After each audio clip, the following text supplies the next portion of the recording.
우리가 믿음으로 의롭다 하심을 받았으니 우리 주 예수 그리스도로 말미암아 하나님과 화평을 누리자.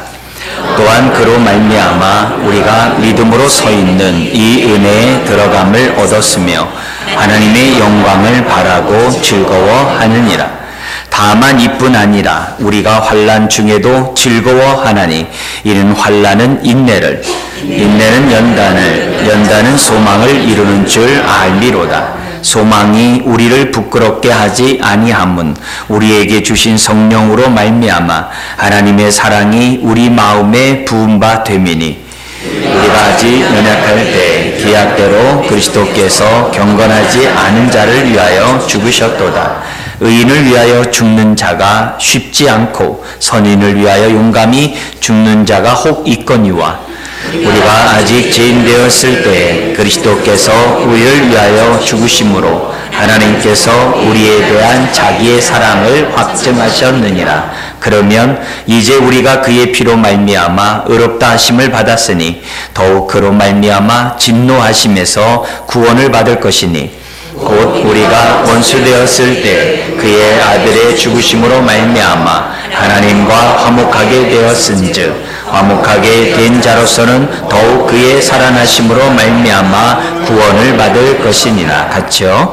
그뿐 아니라 이제 우리로 화목하게 하신 우리 주 예수 그리스도로 말미암아 하나님 안에서 또한 즐거워하느니라. 아멘. 의롭다함 받은 자가 누린 첫 번째 축복이 뭐였습니까? 하나님과 화평하게 되었으니 화평을 누리자.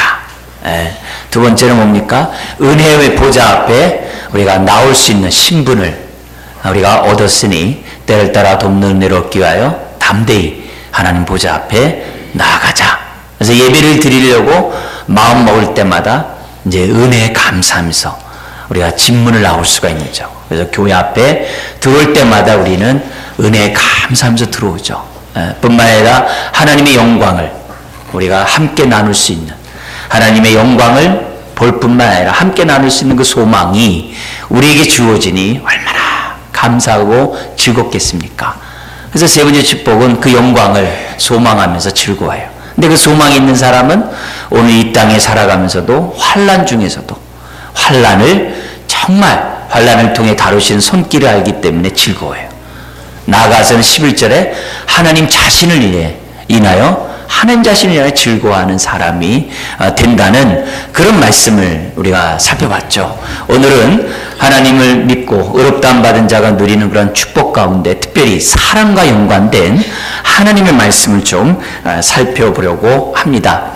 사랑이라는 단어는 우리 모두의 마음을 즐겁게 하죠. 기분 좋게 만드는 것이 사랑이라는 단어인 줄 압니다. 다양한 사람들이 다양한 방법으로 다양한 상황에서 사랑을 말하고 있습니다만 그 모든 그 사랑 그 자체가 굉장히 우리에게 큰 힘이 되고 즐거움이 주는 것이 사실인 것 같아요. 특별히 임종 때 마지막 임종하면서 사랑해라는 그 말은 많은 말들을 함축한 그런 단어라고 생각되어집니다.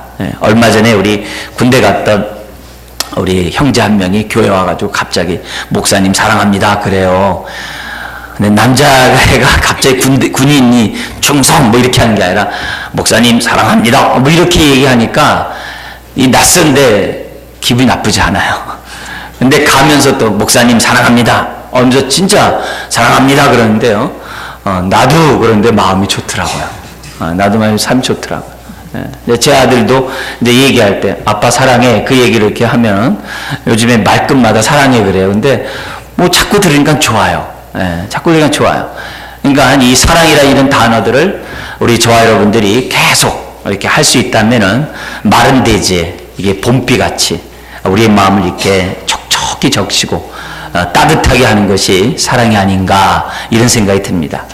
이런 의미에서 우리 옆에 사람들하고 한번 얘기해 볼까요? 사랑합니다. 한번 해볼까요? 사랑합니다. 네. 여러분의 옷이 한결 가벼워진 것처럼 얼굴도 굉장히 이렇게 환한 거 보니까 좋습니다. 우리 좀 낯선 단어지만 사랑해요 우리 하는 것도 사랑합니다 참 좋을 것 같아요. 그죠? 성경에 많은 사랑이 있습니다만 모든 사랑의 원천은 하나님이시죠. 예. 왜냐하면 하나님은 사랑이시기 때문이죠. 예. 예. 사랑은 우리 지금 할머니도 기쁘게 해서 입을 다물 줄 모르시는데, 네, 사랑한다는 얘기는 참 좋은 것 같습니다. 오늘 5절 이하의 말씀을 보면 하나님의 사랑이 어떤 사랑인지, 그리고 어떤 상황에서 그 사랑이 우리에게 부어졌는지, 그리고 그 사랑을 받은 사람들이 어떻게 삶을 살아가는지, 정말 아주 이렇게 짧은 그런 말씀 속에서 아주 풍부하게 우리들에게 말씀하고 있습니다. 5절을 우리 같이 한번 읽어볼까요? 소망이 우리를 부끄럽게 하지 아니함은 우리에게 주신 성령으로 말미암아 하나님의 사랑이 우리 마음에 부은 바 됨이니. 여러분, 여기 우리 마음의 성령으로 말미암아 성령을 통해서 사랑이 우리에게 부어졌는데, 그 부어졌다는 단어가 어떤 단어입니까? 어떤 단어라고 했어요? 그건 찔끔찔끔 부어주는 게 아니에요. 간헐적으로 부어주는 게 아니라 확 부어주는 거예요. 예. 여름에 그 소나기철에 그냥 소나기가 확 그냥 이 땅에 그냥 부어지듯이 하나님의 사랑이 우리에게 확 부어진다. 한 번만이 아니라 계속, 아주 지속적으로 흘러넘치도록 하나님의 사랑이 우리에게 부어지고 있다는 거죠.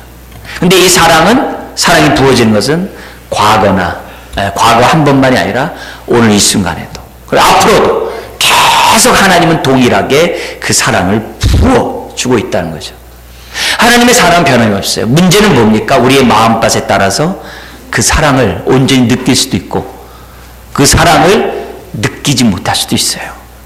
마음밭에 달려있는 것이지, 우리를 향한 하나님의 그 쏟아지는 그 사랑은 항상 변함이 없음을 믿습니다. 하나님은 동일하세요.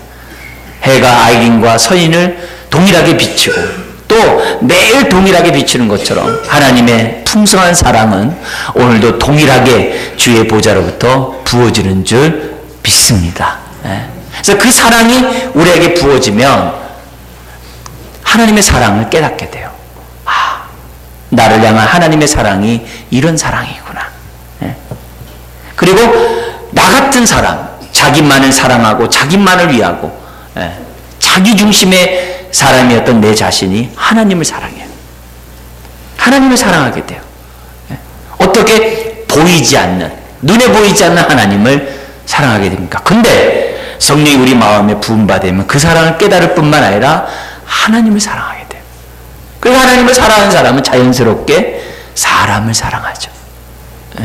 자연스럽게 하나님을 사랑한다고 한다면 사람을 사랑할 수밖에 없죠. 자, 근데 이 사랑이 어디에 부어졌다고 그래요? 우리 마음에. 마음이 어떤 장소예요? 감정보다도 깨달음의 장소예요. 깨달음의 장소. 나를 향한 하나님의 사랑이 어떤지를 성령님이 깨닫게 하세요. 주님의 사랑은 이런 사랑이구나. 깨닫게 해요. 우리 마음에. 깨달은 그 사람은 하나님에 대해서 감사하게 돼 있죠. 하나님에 대해서 감사하면서 사랑하는 사람은 자연스럽게 사람들을 바라볼 때마다 사랑을 나누게 되죠. 그래서 우리는 무엇보다도 이 성령 없이는 사랑을 깨달을 수 없다는 이 사실의 앞에 분명한 우리가 지식을 갖고 있어야 돼요. 그래서 내 마음속에 하나님의 사랑이 부어지지 않고 내 마음속에 하나님의 사랑을 더디 깨닫고 있다고 한다면, 내가 성령을 소멸했구나. 내가 성령의 인도함 속에 살고 있지 않구나. 다른 말로 하면 성령 충만하지 않구나. 성령이 충만하다는 얘기는 성령의 다스림을 받는다는 뜻이거든요. 성령의 인도를 받는다는 뜻이거든요. 그런 의미에서 성령과 함께하지 않았기 때문에 나에게 쏟아지는 그 사랑을 내가 온전히 깨닫지 못하는구나. 또 내가 그 사랑을 드러내지 못하면서 내가 살아가고 있구나. 그렇기 때문에 우리들의 마음이 심령이 메마르지 않도록 항상 성령님이 내 마음을 지배하고 있도록 촉촉한 마음을 갖도록 해야 돼요. 사실 지금 1절에서부터 우리가 봐왔던 의롭다함 받은 자가 누리는 그 축복 있죠. 그 축복들을 갖다가 우리가 하나하나 누리면 누릴수록 우리는 그만큼 성령 충만해져요. 그만큼 우리는 우리에게 베푼 사랑을 깨닫게 돼요. 깨달으면 깨달을수록 하나님을 사랑하게 되고 이웃을 사랑하는 사람이 될 수 있다는 거죠. 그러므로 저 여러분들이 항상 깨어 있어야 돼요. 항상 조심해야 돼요. 지금도 성령으로 말미암아 우리 마음에 부어지는 사랑은 변함이 없어요. 확확 부어지고 있어요. 내 마음밭에 따라서 그것을 느끼거나 느끼지 못하거나 강하게 느끼거나 약하게 느낄 뿐이지 하나님의 사랑은 변함이 없음을 저 여러분들이 의심해서는 안 됩니다. 그 사랑이 있기에 오늘도 우리가 이 자리에 나온 줄 믿습니다. 하나님이 우리에게 깨닫게 하는 사랑 없이는 아버지를 생각할 사람 아무도 없어요. 예배를 드리고 싶어하는 마음을 가질 사람 아무도 없어요. 크건 작든 그 사랑 깨달으면 예배를 드리게 돼 있어요. 하나님 앞에 보좌 앞에 나오게 되어 있어요. 나오면 나올수록 우리가 성령으로 말미암아 더 깊게 사랑을 깨닫게 되고 깨달은 만큼 더 뜨겁게 사랑하고 뜨겁게 우리들이 사람을 사랑하게 되는 사람이 될 줄 믿습니다.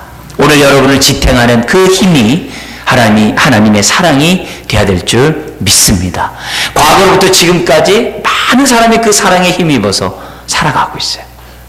힘들고 어렵고 고통스러운 그런 삶 가운데 있다 할지라도 그 사랑 때문에 견뎌나가는 것을 봐요.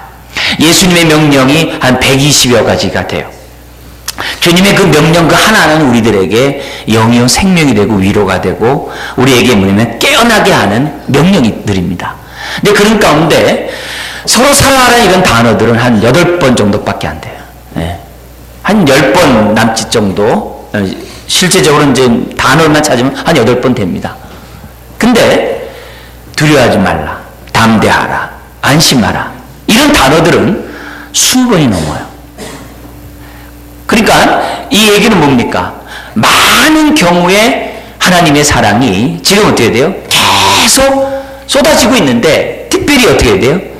험난하고 힘들고 어렵고 어려운 삶을 살아가는 많은 사람들에게 주님은 안심하라. 내니 두려워하지 말라. 무서워하지 말라라는 말씀을 통해서 하나님의 사랑을 끊임없이 붓고 계심을 우리는 발견할 수 있어요.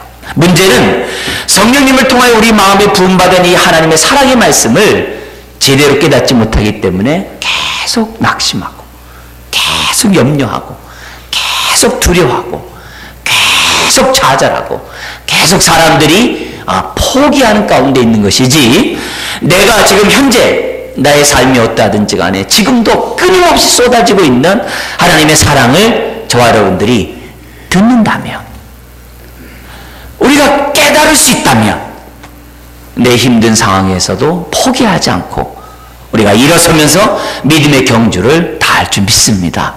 우리 과거 302년 불가리아 지역에서 예수 믿는다는 그것 때문에 순교를 당한 4명의 군인의 재판 기록이 발견되었습니다. 빌라도가 예수님을 신문할 때 그 기록을 로마 사람들은 아주 법으로서 나라를 다스리기 때문에 그 재판 기록들 다 기록하죠. 그래서 빌라도가 예수님을 신문했을 때 그 신문 기록이 발견돼가지고 많은 사람들에게 힘이 되지 않았습니까? 그런 것처럼 302년 지금 불가리아 지역에서 재판했던 예수 믿는 것 때문에 목뱀을 당한 순교를 당한 로마 군인의 그 재판 기록이 발견되었는데 그 내용을 보면 이렇습니다. 그 당사자는 율리우스라고 하는 사람인데요. 이 사람은 27년간 로마 군인으로서 로마 사병으로서 전쟁에서 제일 전방에 서고 결코 뒤로 물러서지 않으면서 전쟁에서 혁혁한 공을 세웠던 사람이었다고 합니다. 그런데 예수 믿는다는 것이 발각되어서 고발되어 그 당시 총독이었던 막시무스, 총독의 이름이 기록되어 있는데요. 이 막시무스 총독 앞에서 이제 재판을 받게 됩니다. 여러 가지 그 재판 기록이 굉장히 많은 지면인데 핵심 내용이 이런 겁니다. 총독이 묻습니다. 너에 대한 이 말이 사실이냐? 율리우스가 얘기합니다. 네, 그렇습니다. 나는 그리스도인입니다. 그러면 너는 신들에게 제사를 드리라는 황제의 명령을 무시하겠다는 거냐? 그렇습니다. 나는 그 명령에 순종할 수 없습니다. 하나님이 살아계시기 때문입니다. 총독이 다시 묻습니다. 제사만 한번 드리면 되는데 그것이 그렇게 어려운가? 그래서 율리우스가 말합니다. 나는 27년간 군대에서 그 누구보다도 용감하게 전투에 참여해서 싸웠습니다. 그러나 나는 하나님 앞에 신실하지 않은 자가 될 수 없습니다. 총독이 이제 회의를 합니다. 내가 보기에 너는 지혜롭고 신중한 사람이다. 내 말을 듣고 제사를 한번 드리면 큰 상을 베풀 것이고 10년치의 월급을 보너스로 너에게 줄 것이다. 그래서 율리우스가 말합니다. 아무리 많은 사탄의 돈이나 당신의 교묘한 유혹이 있다 할지라도 나는 하나님을 부인할 수 없습니다. 총독이 묻습니다. 십자가에 매달려 죽은 그 사람이 너희에게 무엇을 해주었느냐? 살아있는 황제들보다 죽은 사람을 더 두려워하는 내가 얼마나 어리석은지 아느냐? 율리우스가 말합니다. 그분은 우리에게 영원한 생명을 주시기 위하여 우리의 죄를 대신하여 죽으셨습니다. 그러나 하나님이신 그리스도는 영원히 살아계십니다. 그리스도를 고백하는 사람은 영생할 것이고 그리스도를 부인한 자는 영벌을 받을 것입니다. 여러분, 그 당시에 사람들은 우리 같이 이렇게 로마서 성경 갖다 손에 들고 있는 그런 시대가 아닙니다. 구전에 의해서, 주로 구전에 의해서 복음을 들은 사람들에 의해서 복음이 전파되었던 내용이에요. 그러니까 300년이 거의 다 된 그 상황에서도 우리가 지금 성경을 통해서 믿고 있는 그 진리의 말씀을 한 사병의 입을 통해서 지금 고백되어지고 있는 거예요. 이들의 고백이나 성경에 기록되어 있는 고백이나 오늘 우리들의 믿는 그 고백이나 전혀 조금도 다를 것이 없어요. 그런데 그 순교당하는 그 상황에서 율리우스는 낙심하거나 두려워하지 않고 하나님의 사랑이 성령으로 말미암아 그 마음에 부음받음으로 그 사랑을 놓지 않고 붙잡았던 거죠. 그러면서 이렇게 되어 있습니다. 사형자로 끌려가는 또 다른 순교 예정자가 옆에 있었어요. 근데 그 사람의 이름이 기록되어 있는데 이시키우스라고 했어요. 이시키우스라는 사람이 율리우스에게 얘기합니다. 율리우스요, 기쁨으로 당신의 약속을 이루어 주님을 고백하는 자들에게 주님께서 주시기로 약속한 면류관을 받으십시오. 그리고 나를 기억해 주십시오. 나도 곧 당신 뒤를 따라가겠습니다.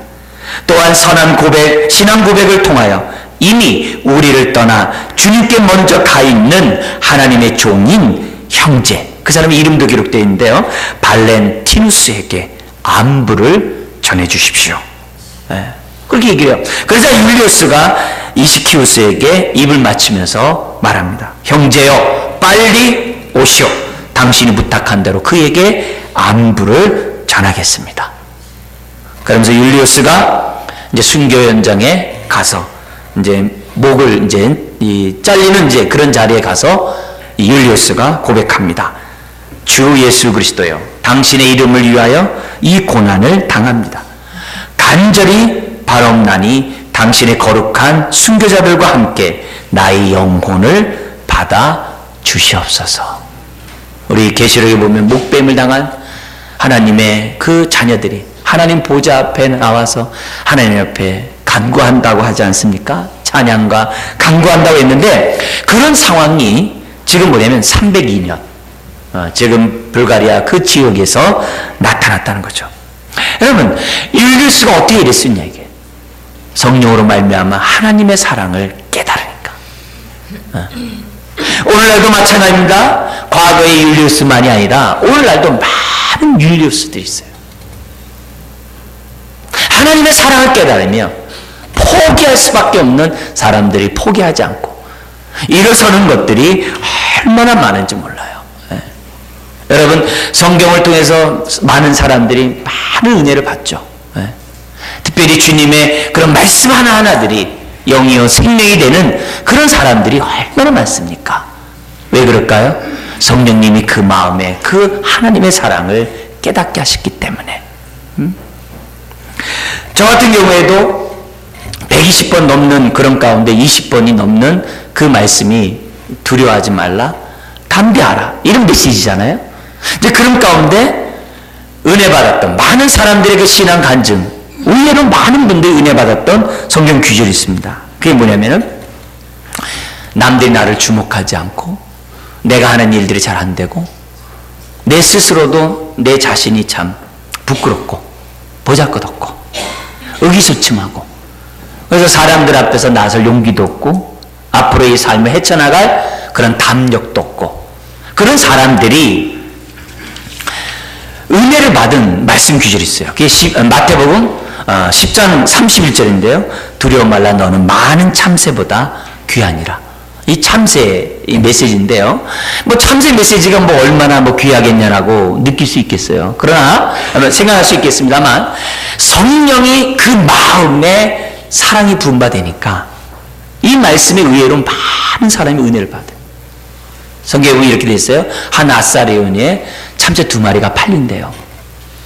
근데 다른 복음서에 뭐라 그러냐면 두 아사리온에 참새 5마리가 팔린대요. 그럼 이 말은 무슨 말입니까? 원래 한 아사리온에 2마리입니다. 근데 두 아사리온에 5마리를 준다는 얘기는 뭐예요? 한 마리 그냥 덤으로 준다는 거예요. 근데 거기에 어떤 말씀이냐면, 덤으로 주는 그런 참새라 할지라도 하나님이 허락하지 않으면 그 참새가 땅에 떨어질 수가 없는 거예요.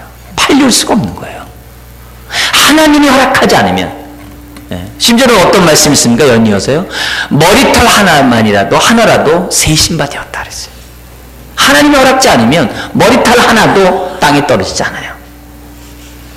그 말씀에 성령님이 그 마음을 때린 거죠. 그 말씀에 많은 사람이 용기롭고 의기소침하고 사람 앞에 나서기를 주저하는 사람들이 그 말씀 때문에 샘을 얻는 사람이 얼마나 많은지 몰라요. 여러분 어떠세요? 여러분 어떻습니까? 성령님이 여러분의 마음에 정말 사랑이 정말 온전히 부어지기를 주 이름으로 축원드립니다. 그러면 말씀이 내 마음에 부딪히는 거예요. 성경에 보면 달란트 비유도 있잖아요. 1달란트, 2달란트, 5달란트. 또 다른 성경에서는 문화 비유를 얘기하죠. 10명에게 한 문화씩 주는데 주님 앞에 나온 사람들 보니까 3사람밖에 없어요. 한 문화를 어떤 사람은 10문화를 갖고 왔어요. 한 문화를 줬는데 잘했다 충성된 종아. 또 어떤 사람은 5문화 갖고 왔어요. 잘했다 충성된 종아. 근데 한 문화를 그냥 갖고 왔어요. 아까 그 게으른 종이라는 책망을 받아요. 그러니까 이 한 문화를 받은 사람은 비교한 거죠. 왜냐하면 많은 사람들은 자기가 으뜸되길 좋아하거든요. 성경에 우리는 으뜸되길 좋아한다 그랬잖아요. 그래서 왜 하나님 저 사람은 왜 5달란트 줬는데 왜 나는 1달란트 줬어요? 최소한 그래도 2달란트 줘야 되는데 왜 나는 1달란트밖에 안 줬어요? 그러면서 비교하면서 스스로 움츠리고 스스로 그 달란트에 걸맞는 그 하나님이 주신 은혜를 까먹고 그냥 사장시켜버린 사람에 대해서 우리 주님은 막 책망하거든요. 근데 사실 성경이나 우리의 삶을 보면 많은 사람들이 다 1달란트 받은 사람이에요. 많은 사람이 1달란트 받아요. 그러나 그 1달란트라도 정말 그 은혜에 감사해서 나 같은 자에게 1달란트라도 주시다니 정말 감사해서 그 마음에 그 은혜를 깨달으며 사랑의 그 마음에 부음받으면 하나님의 말씀을 제대로 깨달으면 그 1달란트라고 할지라도 10달란트 만들 수 있는 거예요.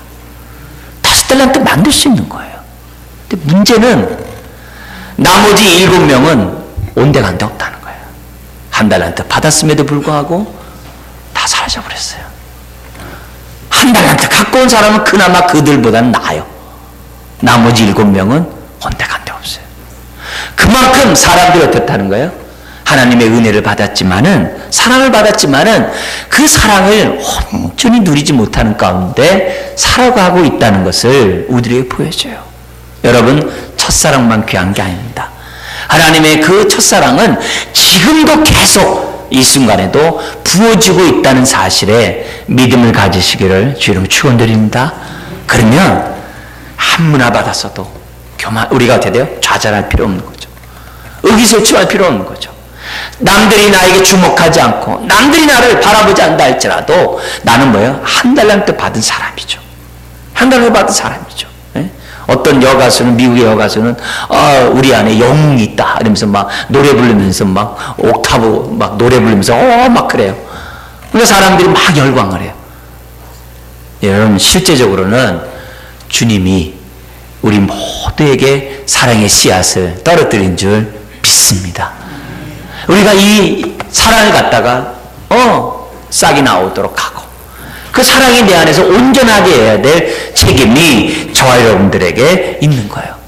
그뿐만이 아닙니다. 우리가 이 땅에 살아가면서 제일 우리를 스트레스 받게 하는 게 또 뭐 있어요? 이 물질이거든요. 이 고통 우리 주님이 아세요. 사람들이 물질 때문에 스트레스 받으며 살아간다는 걸 누구보다 알아요. 그래서 소유가 많음과 적음 때문에 많이 벌고 적게 버는 것 때문에 남들과 비교해가지고 얼마나 많은 사람들이 물질 때문에 괴로움당한지 몰라요. 근데 성경에 보면은 믿음, 사랑 이런 단어가 약 500 정도 나옵니다. 500단어 나옵니다. 500번 나와요. 근데 이 재물에 관한 것은 2300번 정도 나와요. 그러니까 4.5배나 더 많은 부분을 차지하는 게 이 재물이에요. 왜 그래요? 사람이 이 물질 때문에 많은 사람들이 힘들어하고 고통 가운데 살아가고 있다는 거예요. 근데 그런 자들에게 말씀이 딱 와닿는 거죠. 성령님을 통해 우리 마음에 주의 사랑이 딱 들어가요. 그러면서 주님이 말씀해요. 애야, 너는 이런 것들보다 세상 것들보다 더 귀하다. 네?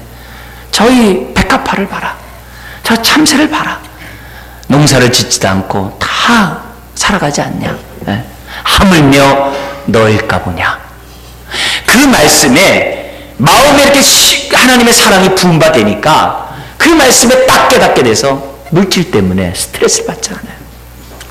그래서 빌립보서 4장에 있는 것처럼 부한데 처할 줄도 알고 가난한데 처할 줄도 알아요. 그래서 내가 재물 때문에 내 마음이 흔들리고 그럴 때마다 기도하는 거죠. 성령님, 내 마음에 주의 사랑이 부음받아서 하나님이 나의 목자시고 나를 먹이고 입히시는 그 하나님의 그 사랑을 온전히 깨닫게 해주십시오. 오히려 내가 물질 때문에 스트레스 받을 때마다 기도하는 거죠. 내가 사랑이 부족하고, 부족하다는 얘기는 뭡니까? 그만큼 내 마음이 옥토밭이 아닌 거죠. 내 마음이 굳어 있는 거죠. 성령님이 하시는 일이 뭐예요? 굳은 마음을 제하고 부드러운 마음을 주는 거라 했어요. 부드러운 마음은 뭐예요? 하나님의 사랑을 온전히 깨닫는 거죠. 여러분, 이유와 어떻든 간에 우리 마음이 굳으면 안 돼요. 굳는 순간에 하나님의 사랑의 말씀을 깨닫지 못해요. 왜 불안하고 두려워해요? 왜 답답해요? 왜 힘들어해요? 하나님의 사랑은 변함없이 우리에게 쏟아지고 있는데, 네? 우리의 마음밭이 하나님의 사랑을 온전히 경험할 수 있는 그 마음밭을 만들어야 하지 않겠습니까? 성령을 소멸하지 않도록 조심해야 돼요. 정말 깨어 있어야 돼요. 성령을 소멸하면 소멸할수록 우리 마음이 굳어져요. 굳어지면 굳어질수록 어떻게 돼요? 하나님의 방법이 아니라 세상 방법으로 살아가게 돼 있어요. 예수 믿는 자는 그 안에서 생수의 강이 흘러난다 했어요. 그 심령 안에 하나님 나라가 임한다 했어요. 그렇다면은 그 현실로 와줘야죠.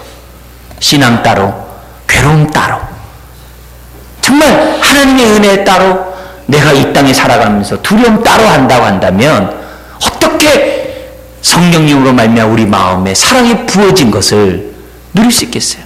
오히려 내 마음이 굳어서 물이 그냥 막 흘러 떠내려가는 거죠. 하나님의 은혜가 막 강같이 흐르고 있는데 그냥 나에게 아무 소용없어요. 겉에만 약간 적실 뿐이에요. 여러분, 우리 마음을 기경함으로 하나님의 사랑을 온전히 깨닫기를 주의 이름으로 축원드립니다. 그래서 힘들고 어려울 때마다 사랑의 하나님 앞에 나아가세요. 십자가 앞에 바짝 나갔어요. 십자가 앞에 바짝 나가서서 하나님, 내가 왜 불안합니까? 내가 왜 이렇게 두렵습니까? 왜 이렇게 조급합니까? 왜 이렇게 안절부절합니까? 하나님이 계시는데. 예? 여러분, 고통 중에서 하나님이 보이면 문제가 해결될 줄 믿습니다. 근데 하나님이 안 보이고 자꾸 문제만 보이면 답답함에서 벗어날 수 없어요. 답답하게 하는 그 원인은 다른 게 아니에요. 내 마음이 부드럽지 않기 때문에 그래요. 내 마음이 굳어있기 때문에 그래요. 성령이 우리 마음에 부음받은 그 사랑을 느낄 수 있는 그 마음밭이 아니기 때문에 그래요. 기도하셔야 돼요. 그래서 내 마음이 부드러워짐으로 사랑을 내가 돼요? 온전히 깨달아야 돼요. 제 후배 목사가 결혼한 지 10년 이렇게 돼도 자녀가 없어가지고 입양을 했어요. 근데 그 입양이 그렇게 순서가 있더라고요. 그래서 그 순서가 돼서 이제 출산하자마자 그 아이를 이렇게 입양을 이제 안으면서 이제 키우게 되는데, 그 사모가 그 아이를 딱 안는 순간에, 그 순간에 마치 내가 난 아이와 같은 그런 느낌을 받았대요. 네. 그러면서 뭐냐면은, 내가 이 아이를 이렇게 입양하면서 안는 그때 그 느낌을 통해서 뭘 가졌냐면, 하나님이 나를 자녀 삼으실 때도 똑같은 느낌이겠구나, 이렇게 생각했답니다. 그러니까 얼마나 큰 은혜겠어요. 그러니까 배가 아파서 난 자식이 아니더라도 정말 내가 난 자식처럼 너무 이렇게 그 사랑을 갖다 경험했다는 거예요. 근데 이 아이가 얼마 지나서 안아서 보니까 장애아였어요. 그러니까 장애아이기 때문에 뭐냐면 아이 키우는 게 쉽지 않죠. 얼마나 어렵겠습니까? 근데 그 어려울 때마다 그 사모의 고백을 보면은 처음 내가 이 아이를 안았을 때 그 사랑의 그 느낌을 생각한다는 거예요. 근데 항상 우리를 볼 때마다 웃어요. 그래서 어렵지 않은 것처럼 이게 느껴집니다. 항상 웃으면서 얘기하니까. 그러나 이제 조금 시간이 지나서 얘기하다 보면 어떻게 돼요? 힘든 얘기를 가끔씩 해요. 네, 힘든 얘기를. 그렇지만 하나님의 사랑에 그 마음에 부음받아서 그 고통을 뛰어넘은 거예요. 그 고통을 뛰어넘으니까 그 힘든 그 사랑을, 힘든 그 고통에 그 키우는 것을 이길 수 있는 거죠. 그래서 나중에 이 아이가 좀 큰 다음에 두 번째 아이를 입양을 했어요. 그래서 첫 아이는 여자아이고 두 번째 아이는 그 순서가 이제 남자아이가 됐다는 거예요. 뭐 특별히 여자아이를 원하고 남자아이를 원하고 그런 게 아니라 두 번째 남자아이가 됐대요. 근데 이 아이도 장애를 갖고 있는 아이예요. 그러니까 물론 큰 장애는 아닙니다만 이 쉬운 게 아니죠. 쉬운 게 아니죠. 그렇지만 하나님이 주신 그 사랑 속에서 그 아이를 키우는 것이 얼마나 어렵겠어요. 그렇지만 내가 깨달았던 그 주님의 사랑, 내가 처음 안았을 때 가졌던 그 사랑, 그 사랑을 느끼면서 그 힘든 장애 아이들을 잘 이렇게, 얼마나 힘들어서 포기하고 싶었겠어요. 정말 요즘 뭐 다시 또 이렇게 뭐 취소한 뭐 이런 것들도 있지 않습니까? 그럼 얼마든지 할 수 있겠죠. 그렇지만 그 아이를 정말 주의 사랑으로, 많은 힘든 가운데 있지만 그 마음에 성령으로 말미암아 그 마음의 사랑이 부음받았기 때문에, 깨달았기 때문에 그 아이를 사랑 가운데 지금 잘 키우고 있어요. 잘 키우고 있어요. 얼마나 애들이 정말 이렇게 훌륭하게 잘 자란지 몰라요. 네? 어떻게 그럴 수 있겠어요? 다른 게 아니죠. 하나님의 사랑이 그 마음을 붙잡고 있기 때문에 오히려 힘들고 어려울 때마다 하나님이 왜 이런 아이를 우리 가정에 주셨는가? 믿음의 눈으로 보게 되고, 자꾸 왜 마음이 부드러우니까 믿음의 눈으로 보게 되잖아요. 그러다 보니까 어떻게 돼요? 이 아이들이 복덩어리다. 이런 고백을 사심없이 고백을 해요. 네. 오히려 이 아이 때문에 우리 가정이 큰 행복이 와졌다라고 아주 즐거운 마음으로, 감사하는 마음으로 고백하는 것을 옆에서 듣습니다. 사랑하는 성도 여러분, 우리의 삶에 뭐 때문에 여러 가지 문제로 인하여 낙심하고 포기하고 두렵고 불안하고 안절부절하고 심지어는 손을 놓고 싶어하는 그런 상황이 있을 수 있습니다. 그러나 하나님의 사랑은 다함이 없어요. 지금도 그 사랑은 지속적으로 끊임없이 우리들에게 부어지고 있는 줄 믿습니다. 옥토밭이 되도록 해야 돼요. 성령을 소멸하지 말고 성령님 앞에 내 마음을 드리고 성령 충만하도록 우리는 사모하고 기도해야 될 줄 믿습니다. 여러분, 우리에게 베푼 그 사랑이 어떤 사랑입니까? 오늘 성경에 보면은 어떤 사랑인지 우리들에게 너무 자세히 기록하고 있어요. 독생자까지 주는 사랑이에요. 근데 어떤 때에 그 사랑을 주셨다고요? 받을 가치가 없는, 자격이 없는 그런 가운데서 하나님 우리에게 사랑을 주셨다는 거예요. 이걸 우리들이 놓쳐서는 안 돼요. 6절 이하의 말씀 한번 보세요. 특별히 우리가 어떤 상태인지를 보여주는데 6절 한번 읽겠습니다. 우리가 아직 연약할 때 기약대로 그리스도께서 경건하지 않은 자를 위하여 죽으셨도다. 여기 연약하다는 것은 육신이 연약하다는 게 아니라 하나님의 의의 말씀에 어떻게 돼요? 게으른 걸 말해요. 나태한 걸 말해요. 하나님의 의의 말씀에 하나님의 선한 일에 좀 이렇게 반응을 해야 되는데 그 일에 아주 악한 게으른 거 말이에요. 나태한 거. 그래서 그 마음에 선을 행할 마음이 없는 그런 마음이 연약한 거예요. 그냥 욕심적이고 자기만을 위하고 자기만을 위해서 살아가는 그 마음이 연약함이에요. 육신이 왜소함을 얘기하는 게 아니에요. 그리고 죄인 되었을 때는 뭐예요? 여기 7절 8절 있는데요. 같이 한번 읽어볼까요? 의인을 위하여 죽는 자가 쉽지 않고 선인을 위하여 용감히 죽는 자가 혹 있거니와 오직 우리가 아직 죄인 되었을 때 그리스도께서 우리를 위하여 죽으심으로 하나님께서 우리에 대한 자기의 사랑을 확증하셨다. 어떤 때요? 아직 죄인 되었을 때. 아직 연약할 뿐만 아니라 죄인 되었을 때. 행하는 것들마다 하나님의 뜻과 어긋난 거예요. 화살이 표적에서 빗나갔다는 단어 썼거든요. 그냥 행하는 것마다 불경건하고 행하는 것마다 하나님 뜻과 어쩌면 이렇게 다른지 몰라요. 그랬단 말이에요. 뿐만이 아니라 10절에는 우리가 원수 되었을 때 막 적극적으로 하나님에 대해서 대항하고 막 우상숭배하고 하나님 원망하고 하나님 앞에서 적대적인 행동을 했을 때 그때 우리에게 어떻게 돼요? 사랑을 베푸셨다는 거예요. 사랑을 베푸셨다는 거예요. 여러분, 우리에게 부음받은 이 사랑이 어떤 사랑이라고요? 받을 가치가 없는 우리에게 주신 사랑이에요. 이것을 우리들이 성령이 충만하면 충만할수록 알아가는 거예요. 깨달아가요. 깨달아가면 깨달을수록 우리가 이 땅에 살아갈 힘이 생기는 거죠. 힘이 생기는 거죠. 여러분, 이 사랑을 받은 사람들의 이 특징들이 성경에 쫙 나와 있어요. 가장 보편 타당한 특징이 우리 한 세 가지로 얘기한다면 이렇게 얘기할 수 있어요. 그 사랑이 이 마음에 부음받은 사람들의 이 특질을 보면 첫 번째는 뭐냐면 다른 사람을 볼 때 이해심이 많아져요. 용납함이 넓어져요. 저 자신도 하나님의 이 사랑을 깨달은 다음에 나타난 그 현상이 뭐냐면은 사람들이 이해하게 돼요. 왜 그러냐? 은혜를 받으면요, 그 사랑을, 그 큰 사랑을 깨달으면요, 상대적으로 내가 사랑받을 수 없는 상황에서 사랑받았다는 사실을 깨닫게 돼요. 나의 죄악된 모습을 발견하게 돼요. 그래서 내 죄를 너무나도 확실하게 봤기 때문에 다른 사람의 죄는 그건 대수롭지 않게 여겨요. 그러다 보니까는 남들이 막 눈에 막 이렇게 막 가시 같은 행동 이렇게 하더라도 어떻게 돼요? 이해가 돼요. 저 사람도 사랑받으면 나보다 더 그 사랑 가운데 거할 거라고. 사람들을 이해하는 폭이 넓어져요. 그래서 용납함이 생겨납니다. 또 하나는 뭐냐면은 하나님의 사랑을 받으면 앞일에 대해서 두려워하지 않아요. 왜요?